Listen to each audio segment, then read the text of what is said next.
It is 6 a.m. November 1973. Somewhere in New Jersey, a line of cars stretches back 3 blocks from a petrol station that hasn't opened yet. These are not poor people. These are not people in a war zone. These are ordinary American families, in winter coats, engines running to stay warm, waiting for a ration of fuel that may or may not still be there by the time they reach the pump. The sign above the station reads, "Odd numbers today. If your license plate ends in an even number, you go home. No fuel. Come back tomorrow." Maybe. And the reason this is happening has nothing to do with America running out of oil. The United States had oil. The wells were still pumping. The problem was that a coalition of Arab nations, angry about a war being fought thousands of miles away, had decided to simply stop selling it to the West. She had a political decision, a turned tap, and within weeks, the most powerful economy on earth was rationing petrol like it was wartime. That image, ordinary people, in ordinary cars, on ordinary streets, suddenly powerless. That is the image you need to hold in your mind as we watch what is happening in oil markets right now. Because this has happened before, more than once, and the pattern of what comes next is far more predictable than the headlines suggest. Every time conflict escalates in the Middle East, oil markets react, sometimes violently. The recent strikes involving Iran sent prices surging more than 9% in a single session. Analysts reached for the usual vocabulary: disruption risk, supply shock, worst-case scenario.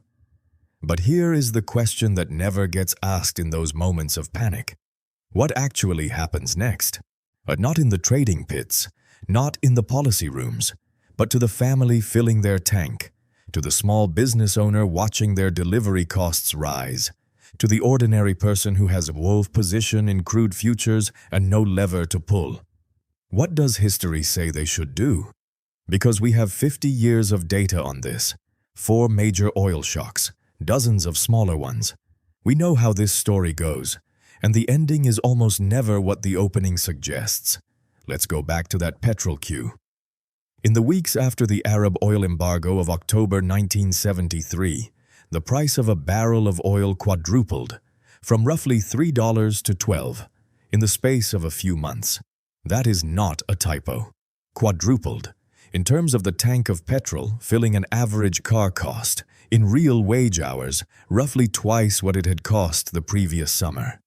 Working-class families in the UK, France, Germany, the United States, they were suddenly spending a material portion of their weekly income just getting to work. Inflation followed almost immediately, because oil isn't just fuel.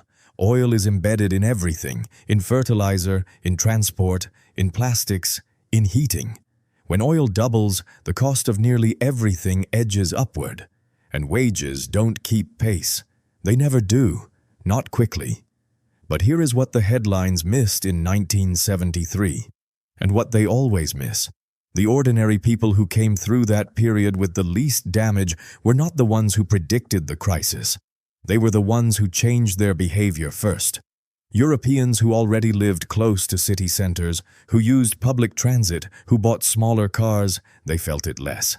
Not because they were richer, because they had. They accidentally structured their lives with less oil dependency. The crisis did not punish poverty. It punished oil dependency. That distinction matters enormously. 6 years later, a revolution toppled the Shah of Iran. Iranian oil production, which had been supplying roughly 10% of the global market, collapsed almost overnight. Prices more than doubled within 12 months, and the panic returned. Same headlines, same fear, same forecourt queues, but something different happened this time, because people had learned partially, imperfectly, from 1973. Car manufacturers, pushed by new fuel efficiency standards introduced after the first shock, were now producing vehicles that went further on a liter. The United States had built its strategic petroleum reserve, a national stockpile of crude, designed specifically to cushion the next shock. The first attempt to insulate an economy from a decision made by someone else in another country about a resource neither could control. It didn't eliminate the pain, but it shortened it. And here is the first pattern. Oil shocks generate their own antidote. Every time the world is forced to confront its dependence on Middle Eastern supply, it invests, faster than it otherwise would have, in alternatives. The shock is the catalyst. The pain is the policy. August 1990. Iraq invades Kuwait. Oil prices surge from $15 to $40 per barrel in a matter of weeks. Markets priced in the worst case. A wider war, Saudi fields threatened, global supply collapsing. But here is what actually happened. And this is the detail that almost no one mentions. Prices stabilized, then fell. Within 5 months of the invasion, while the war was still being fought, oil had returned to near pre-crisis levels. Why? Because Saudi Arabia increased production, because the market had, by this point, developed enough flexibility that one node going offline no longer meant total collapse. The panic had priced in a catastrophe that the underlying supply system simply did not deliver. And ordinary people who had made long-term financial decisions based on the $40 spike, who had restructured their household budgets around that price holding, found themselves having overreacted. Not because the fear was unreasonable, but because the market, as it almost always does in these moments, had dramatically overshot reality. This is the second pattern. Initial oil spikes price in worst-case scenarios. Worst-case scenarios almost never materialize in full. Therefore, the spike contains within it the seeds of its own reversal. That is not a guarantee. But across 50 years and 4 major shocks, it is a pattern with a remarkable record. Today, approximately 20% of global oil supply passes through a narrow channel of water between Iran and Oman, the Strait of Hormuz. If that strait were closed or even seriously threatened, the immediate impact on markets would be severe. And so, when strikes involving Iran send oil prices surging 9% in a session, the fear is not irrational. It is geographically logical. The anxiety is real. But apply the pattern. Stage 1. The conflict triggers fear of supply disruption. Prices spike immediately, as they did. Stage 2. Markets price in worst-case scenarios. They overshoot. Stage 3. Other producers, Saudi Arabia, the United States shale sector, the UAE, begin signaling their capacity to compensate. Stage 4. Prices stabilize or fall once the market calculates that actual supply remains largely intact. We have watched this sequence play out with variations in 1973, 1979, 1990, in the tanker attacks of 2019, and now again. The cast changes. The choreography does not. But what does this mean for the person who is not trading oil futures? The person watching this, wondering whether the spike at the pump is the beginning of something worse? History is specific about this. In the 1970s, the families who fared best were not the ones who predicted the crisis. They were the ones who reduced their fixed exposure to energy costs.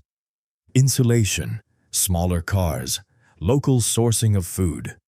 These weren't investments in the financial sense. They were reductions in vulnerability.